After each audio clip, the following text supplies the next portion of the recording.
Here's me on a rubber boat with 40 other refugees on the way to Europe roughly 6 years ago. This is my personal story, how I started as a refugee and ended up as a Webflow expert, working with world-class brands and universities and teaching Webflow. Let's get to know each other. I hope this can be inspirational to you.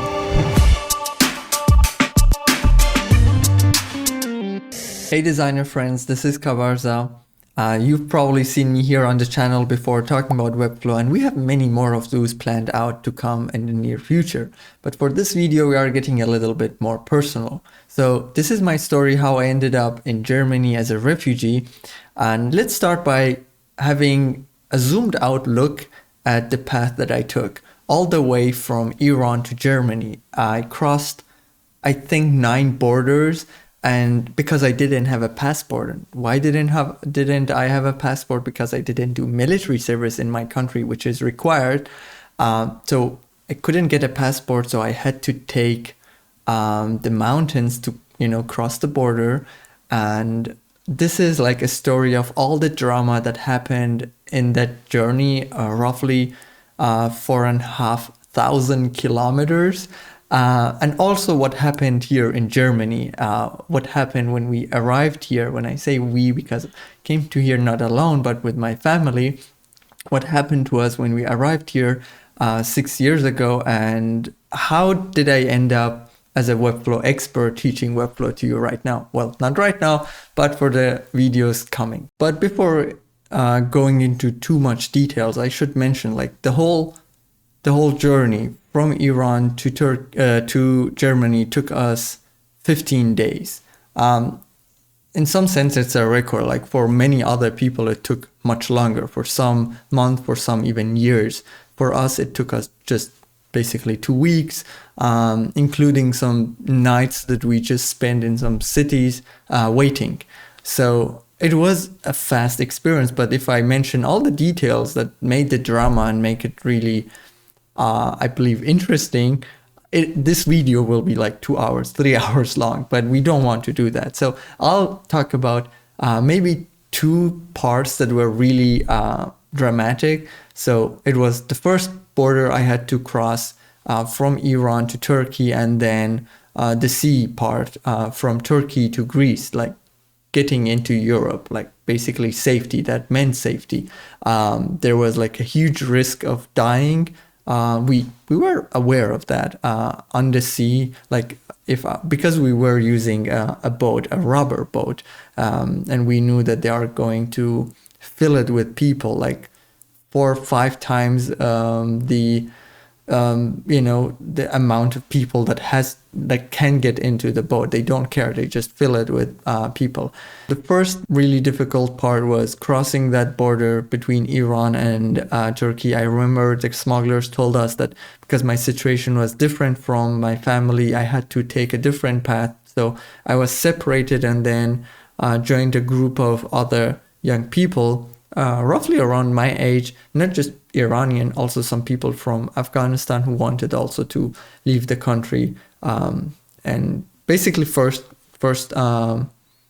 step was to get us in Turkey. And the smugglers, they see these people, they saw us as like packages. They would be like, this package goes to that next person and then that next person. And from what I understand, even the smugglers themselves, they didn't know the person after the next person. They just knew that I have to go to that address or that person, and that was it. Their job was done, and that was then up to the next person to bring you to the next. So we spent the night at the smuggler's house. That was still in Iran, and we were like getting ready to cross the border next day. So next day, woke up in that house. I remember going outside, having a look at surroundings. They were like beautiful mountains. Because we arrived at night, I didn't know like how it looks like that area. But it was really beautiful. I wanted to take some pictures, and I remember the smuggler told me we're going exactly that direction, and I was like immediately, okay, it's going to be really difficult. That wasn't what they told us initially. They said that it's going to be a 20-minute walk. Basically, it's no mountains, it's just some hills. We knew that it's a lie, but we didn't just know the exact extent of the reality and like how big the mountains will be. But that moment we basically figured out it's going to be these mountains that we have to cross. Like it was shocking. And the bad part was like the other people that were with me, like just random people that I met, they were not prepared at all. I was like somehow prepared. I had like warm stuff. I knew that it's going to be cold. It was January. It was like snowy. I know I know how it is in January in Iran where I live. So I was somehow prepared, but I just didn't know how difficult it's going to be. And it was like super difficult. It took us 8 hours to cross that a mountain. Not just that mountain, but like to go from that mountain to the next one and all the way to Turkey to the, an abandoned village.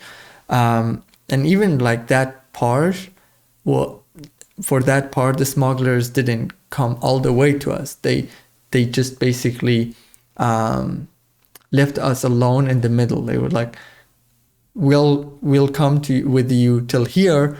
From here on, you go the other half, and you say I'm from that person. So basically, you are saying who sent you, so they know where you belong to. So basically, that's how they communicate. I think it's dangerously easy to get lost. I don't know. They just communicate that way. Anyway, that path took us 8 hours, and it was like difficult as hell, especially because we couldn't have a break. That guy, that smuggler, that was his job every day, basically, to go that route, to go to the mountain and just go back home. And that was like just taking some people with him. For him, it was like rather easy or like normal. But for us, even though I was an active person at that time, like going to hikings and stuff, but without having any break and in the snow and the stressed situation, and they were like just pushing us to move without any break, like virtually none. So even like not halfway, I remember one of the guys that I was with, he passed, and he like just couldn't talk, and we gave him some like some water, some sweet stuff, so he could get on walking again.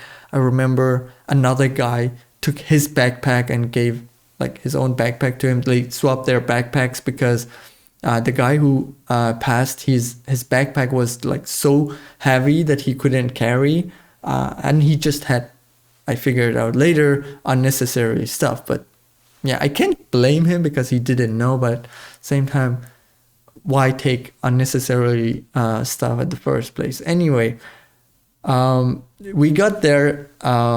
We got to the next village. It was an abandoned village. We waited for our contact person to come, and I remember we asked for water, and they just didn't give us water. They were like, "No, we're going." So they put us in a van, on the.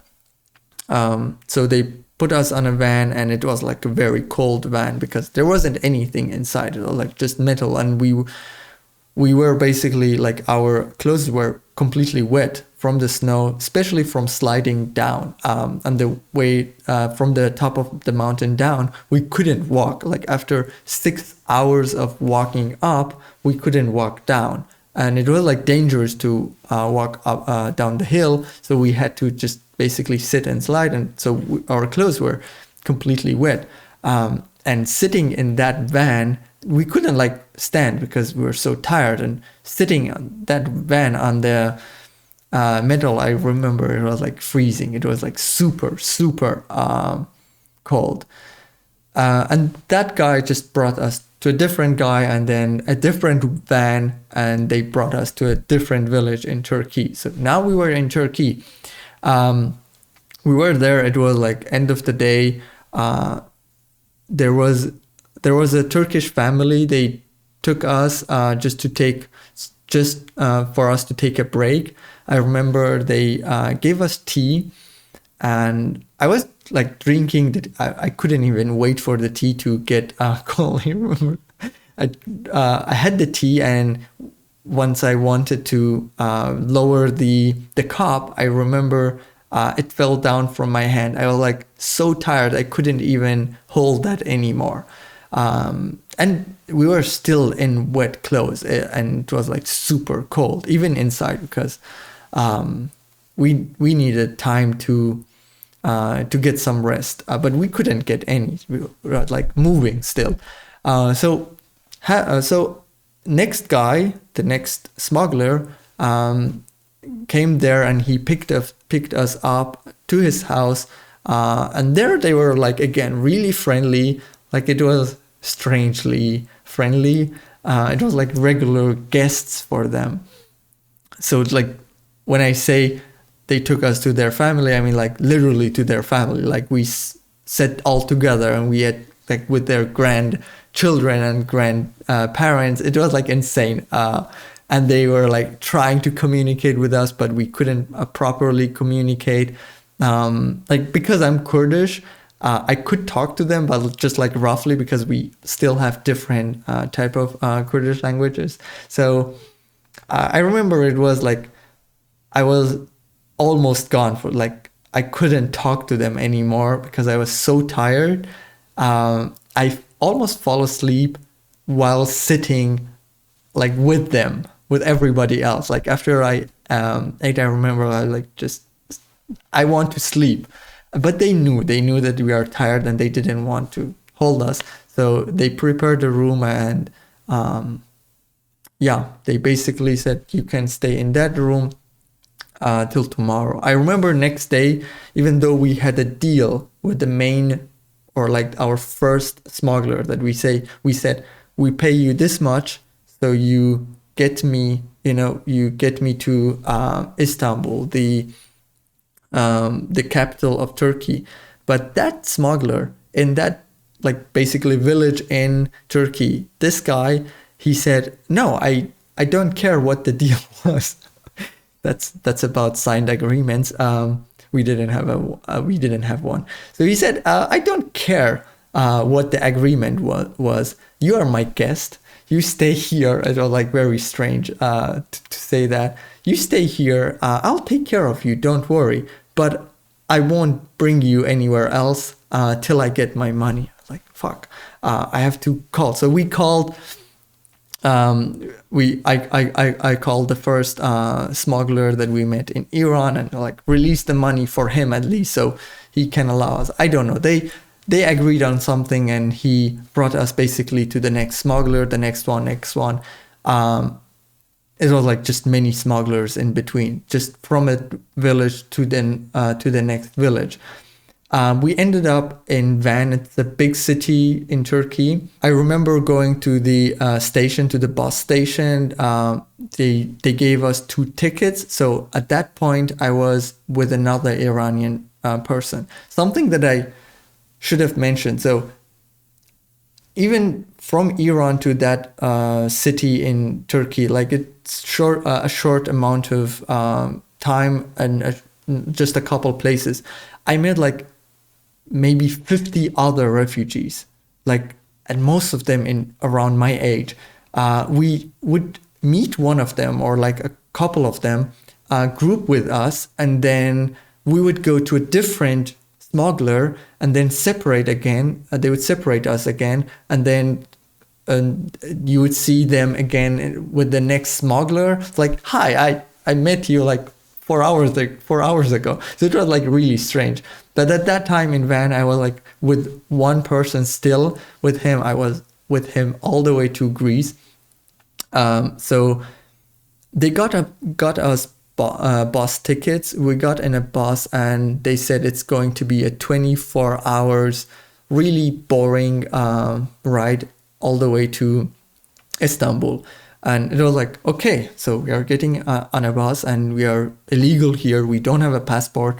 What do we do when they ask us? They're just they just said, just get on a bus, don't worry.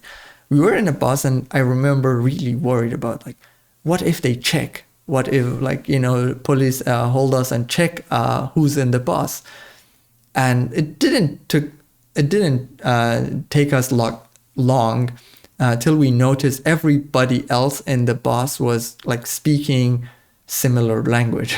Like, not the same necessarily, but similar. Like, okay, these are not speaking Turkish. These are like Persian and Kurdish people, like all people. And then just noticed after like a couple of minutes, everybody in that bus was illegal. So it was like a bus full of people crossing Turkey, because like from that side to Istanbul, like crossing the whole country illegally.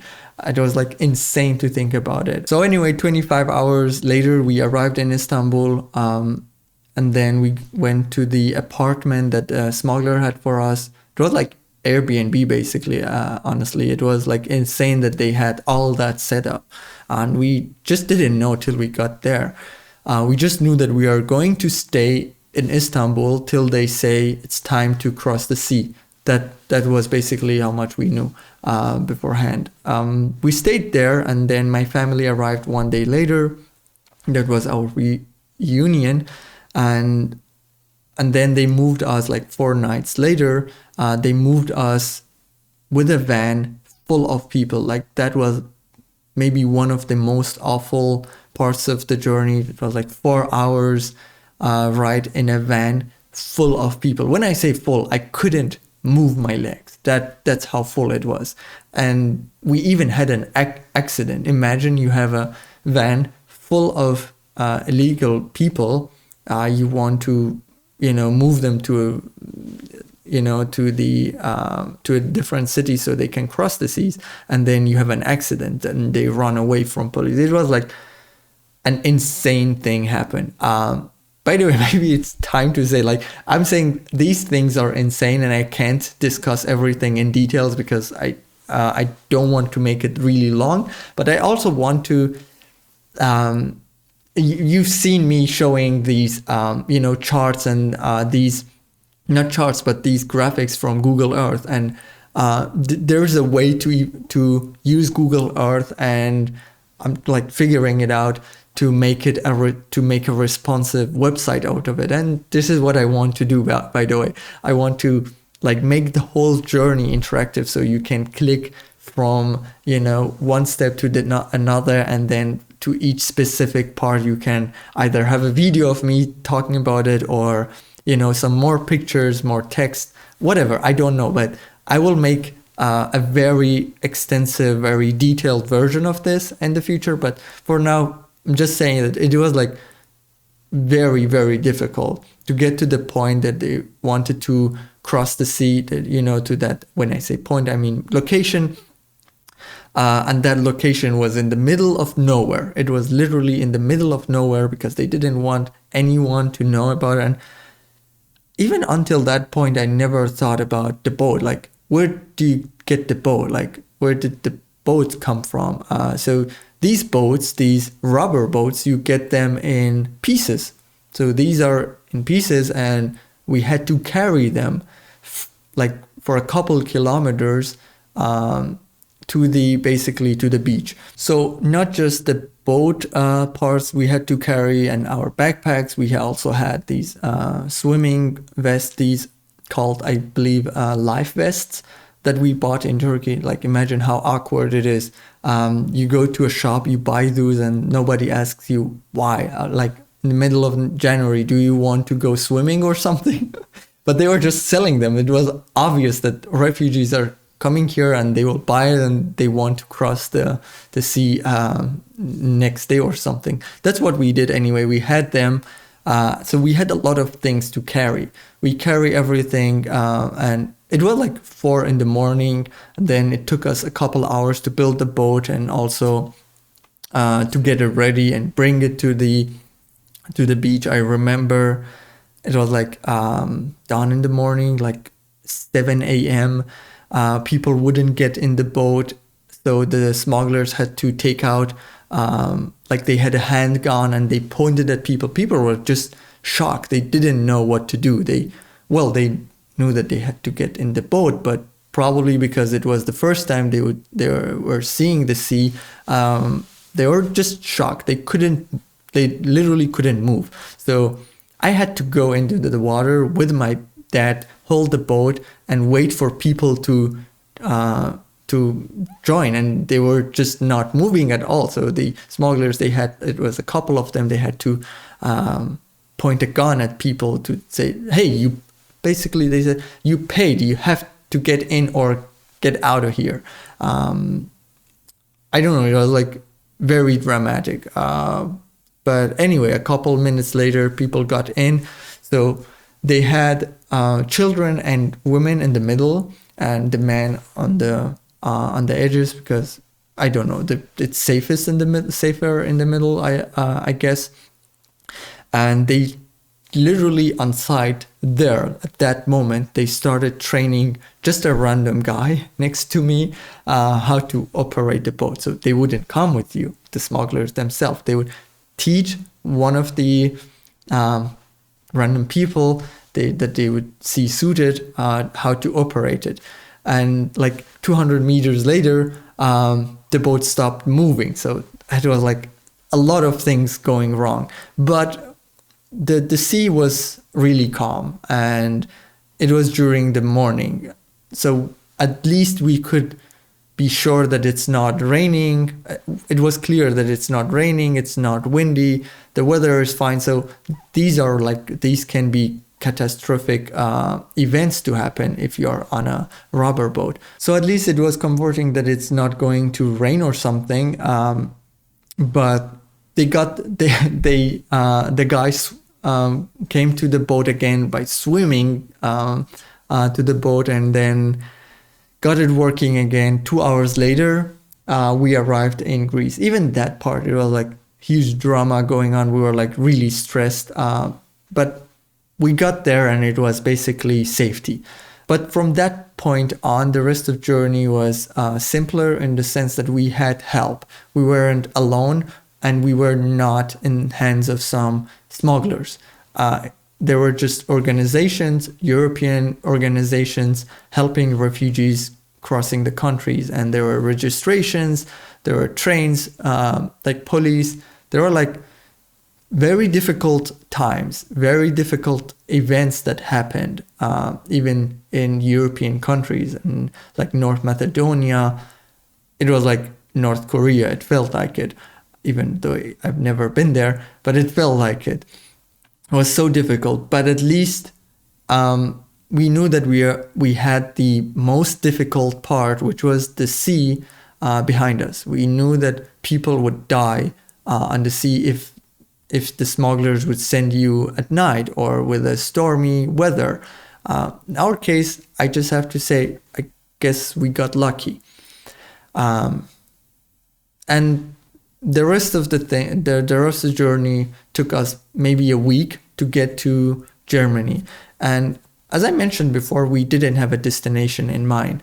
And basically when we got into Europe, we started thinking about which country we can stay in and which country we should stay in.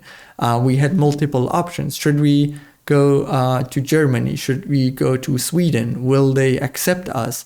There were many questions, but once we arrived in Germany, I remember the translator mentioning that Germany takes more refugees, and it's better if we decide to stay here and say we want to register here, or if we wanted, we could say we want to move on, we want to go to Netherlands or something like that. But then we decided to stay. And basically that was the start of our journey in Germany. As you can imagine, we were like really exhausted. We had lost our feelings for time completely. If you would ask us what day of the week it is or what time is it, we couldn't say, even if it's 6 a.m. in the morning or 6 p.m. We have lost our feeling for time completely. Like my phone was exhausted. Like I couldn't take pictures of the last 30% of the journey. I had like just a couple of pictures. My power bank, I had a big power bank was exhausted. What am I thinking about? I was still in the mood of taking pictures, and I'm more of that type of documenting person. Anyway, so we went through a lot of registrations. They registered us to a random city a couple days later, which is the city I'm living in, and basically after that we waited for our interview to come. What is that? It's basically for being accepted as an refugee for your asylum case, and we got rejected. It's a long story. A lot happened there, and a lot of nonsense happened. But at the end, it looked like just a matter of opinion. The guy who decided for us, he just decided that I don't believe you without giving any like real specific reasons for why he doesn't believe us. He just rejected us, and so we had to go through a long process to fight that decision. It took me 3 years. But what happens if you get rejected? That's the difficult part, and maybe that's the most difficult part of my story, because it took me 3 years. So when you get rejected, first, if you not get rejected, if they approve you, you get German courses. You can go to language courses, learn the language, and even start your business, or start a job, or work for a company, start earning money, rent a house, an apartment, whatever. You are basically free to do whatever you want. But if you get rejected, you can't leave the city. You can't leave the camp that they give you. It's a like horrible camp. You can't earn money. You can't go to university. You can't do anything. You can't, like, quite literally, you can't do anything. And you can't even get a job or earn money. So you stay there, and in that time, they try to kick you out of the country. And that happened to me. It took me 3 years to fight that.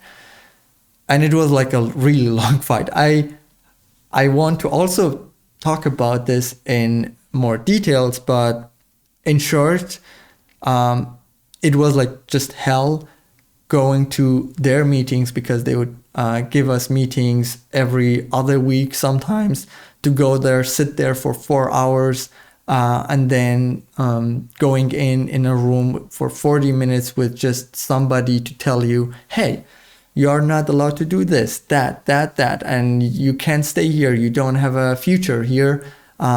You were rejected. Your airplane is ready for you to send you back. And that was what I was hearing 3 years long. And it was like horrible. Imagine being in that country and like trying here in Germany, trying to learn the language, but this was what I was getting. Luckily, in that time, after like 8 or 9 months, I found a school that would register me to learn German. And then I also got some connection in the university. They had a plan, and they were also able to register me. So all the things that office, the foreigner's office, was saying, not all of that was true. That's maybe the most disturbing part of that. At least to me, it's the most disturbing part, that they can look you in the eye and give you false information, basically lie to you. It's an official office, it's foreigners' office giving you wrong information. How is that possible? I don't know, but they did for 3 years. I would go there, even like twice it happened. They would look me in the eye and say, in a couple days, police will come to your camp and take you out and put you in an airplane and send you back. And that wasn't true at all. Like, they literally couldn't do that because of my origin, because I'm Iranian. They couldn't. I don't want to get into the legal part, but my lawyer was saying all the time, they literally cannot do that, but they would say that nevertheless to scare you. I've seen grown-up people in that office crying many times. I know people who gave up, who said, fuck this, we go back. We can't take it anymore. We go back. So it's maybe it's not wrong to say that's kind of torture. It's a sort of torture, because that office, once you are rejected, they assign you to that office, and their job is to get you to send you back. So they use any method that they can to send you back, and that's how I spent that 3 years. And especially at the beginning, that they were telling me things and I didn't know if it was true or not. But later on, I would fight them back in the sense saying, no, I have a lawyer. You can't do that to me. But at the beginning, I didn't know, and I wasn't sure, and I couldn't speak the language. That's also maybe the biggest factor. And my English was almost non-existent. So you can hear that my English is not perfect. Sorry, but it's not my first language, and I'm still learning. I started learning German and English simultaneously, both of them together on Lightner box cards. So I would write a word in German on one side and in English on the other side, and basically do that for over a year, till my English and my German got pretty good. I remember a lot of people, basically everybody, friends, family, everybody was saying, forget about English, stick to German, learn German. You live in Germany, you need to learn German. That's the most important part. I get it, it's important, but I never gave up to that idea. I never accepted that idea that I have to forget about English and stick to German. Many people did, many of my friends did. So I met many people who could speak English much better than me at that time. But they basically stopped learning English. They stopped communicating in English, and they stick to German. They learned German, which is great. If you live in Germany, you really need German. But I never wanted to stay away from English. Anyway, I learned both of them together, but it wasn't always that easy. I remember going to a library, maybe it's hard to believe, but I literally cried there because there were just so many good books that I could hold in my hand, and I just couldn't read them. I couldn't speak any of the language. So it was really difficult for me. I've been an academic person all my life. I loved being in university. I loved science and talking to people about science and things like very technical things all my life. And not being able, to read all those good books, it was really horrible.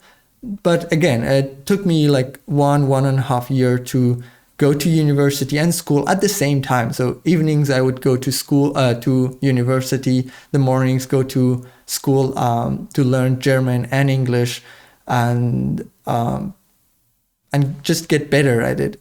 And I'm still learning. I'm still learning English for the most part, but my German is also, it's pretty good. Right now, I'm just looking at, I just saw it, I just found this, talking about how I learned English.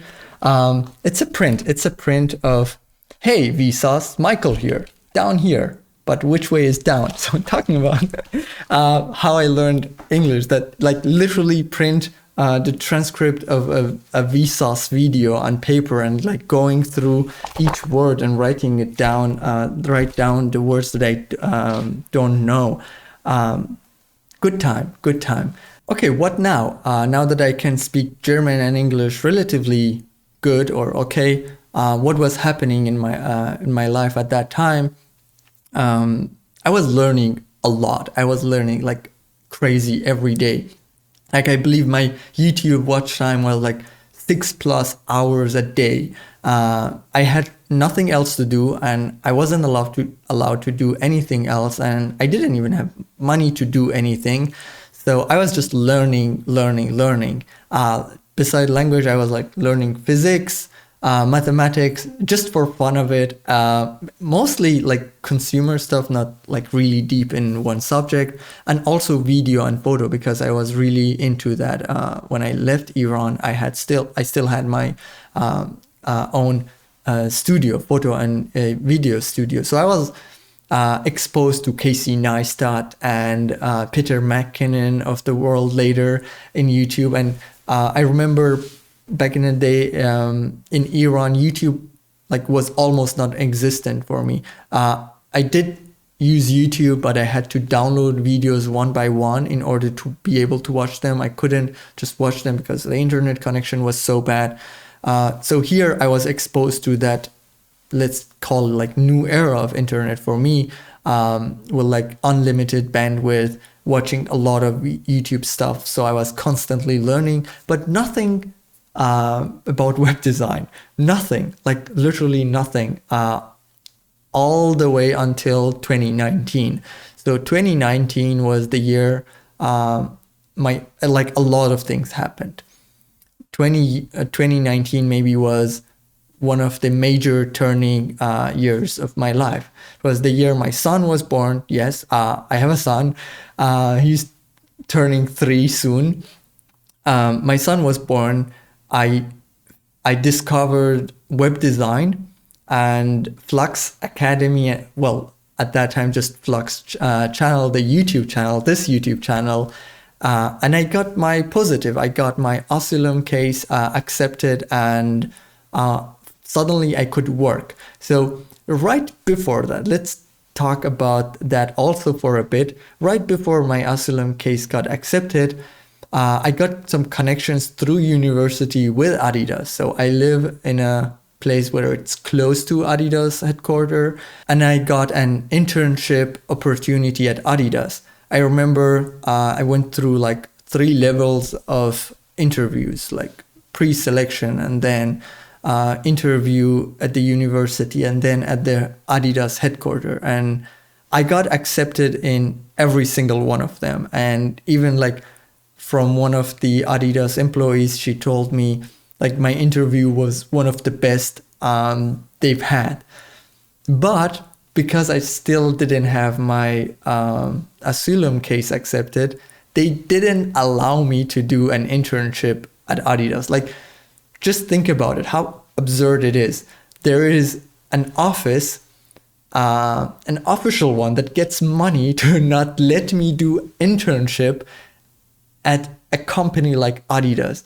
People who were working there, they would like be dreaming of having an internship or for their children at Adidas, but their job was to not let me have it there, even though like legally speaking they couldn't send me back. It was all in a bubble. They also didn't have a clarity on what they can do with me, but they didn't even allow me to do an internship. It was like 6 months long. The internship would be 6 months long. It would be paid, and I would be learning a lot, but they didn't allow me anyway. Anyway, I got my asylum. I got accepted. I applied again for Adidas. So 2019, my son was born. I got positive, and for my internship, I applied again, went through the process again, got accepted, and I had like a 6 month long internship at Adidas. And I got like really lucky. I worked in a really cool division, IT and innovation. So it was like a lot of cool stuff, innovation.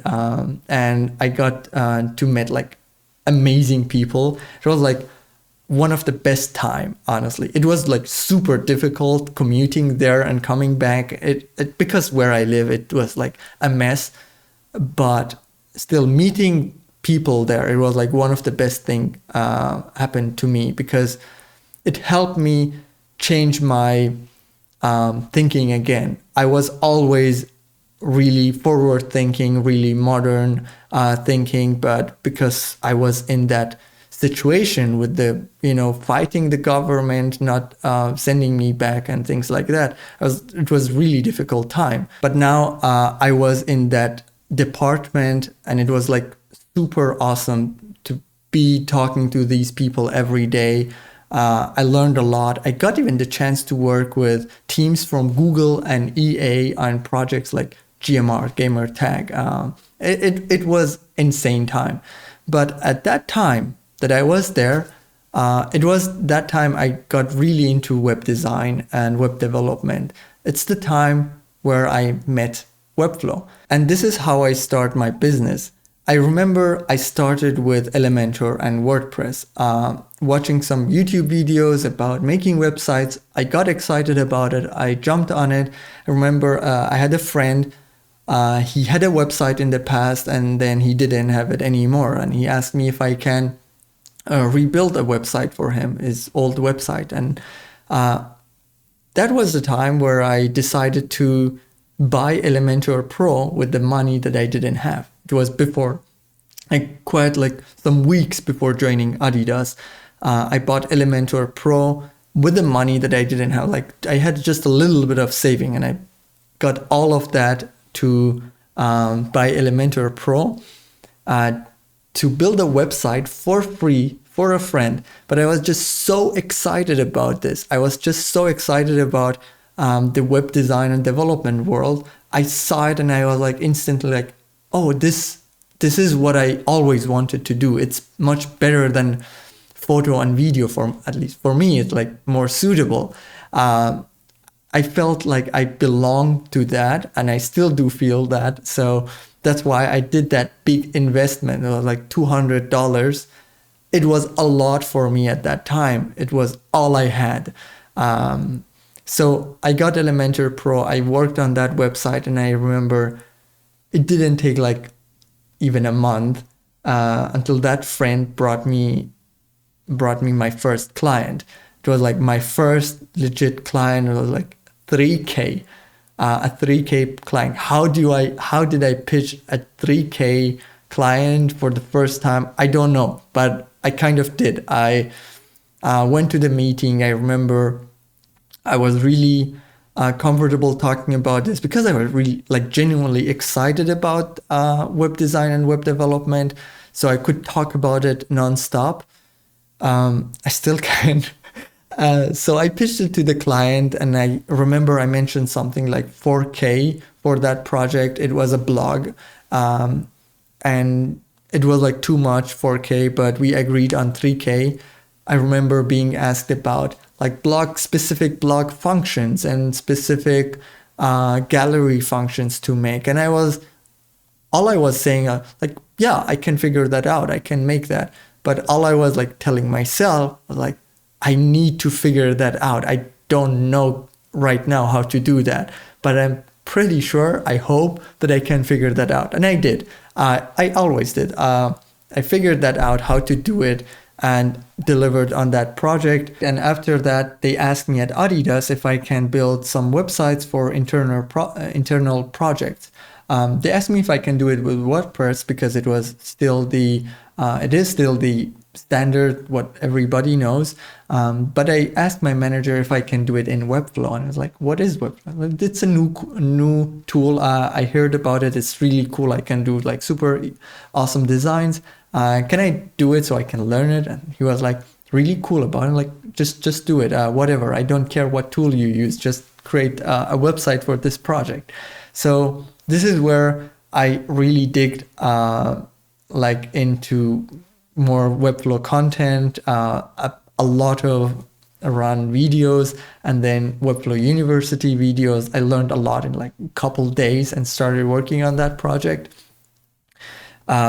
And later on, after like I was almost finished with my internship, I bought the courses, the Webflow Masterclass and also Web Design Mastery courses from Flux Academy, and that's where I joined. And then I decided to start my own business. 2020, the best year to start your own business. I did that, but 2020 was like a huge, it was like really bad. I couldn't do much, not just because of COVID and everything happened. I didn't have the control of my business because of some personal problems. I couldn't really move forward, and I didn't have the control. I couldn't do things in a way that I wanted, even though I was basically a freelancer. But because I wasn't really independent, I was really dependent. So I still couldn't make decisions on my own. And after that, the only thing I could think about that can save me was to get my business running, right? I didn't have any safety net. So I started like being more present online, especially on the Flux Academy community. So we have this community of thousands other designers, thousands of designers and Webflow developers, and we have a channel for gigs and collaborations. And I started like messaging almost everyone who was posting there. This is exactly after the time that I was almost, when I say almost on the streets, I went to some friends and asked if I can stay there for a while. So I'm like super lucky that I have at least friends that I can ask for that, and super grateful that I got to stay. So I didn't end up on streets, but if it wasn't for these friends, I probably would, I don't know what would happen, because if you don't have a job here, if you don't have money saved up, what do you do? Especially if you have, the background of a refugee, it's pretty difficult. How do you get a place when you don't have any money and any job? Anyway, so I started doing that a lot, and I got like super, super good connection. So I made even like, I have to say, like close friends with people that I texted there on the community. So got some work coming from other agencies. So these were agencies based on Germany mostly, or I have to say mostly one. And I got work coming, and that was like a safety net. Like, okay, I can generate money. I can rely on my business, like starting with small steps. And this is like April. So it's not even long ago. So this is April 2021. My business started, just started running my business the way I wanted to do it. And it worked pretty well. Then continuing that, I was so active in the community that I applied for the Webflow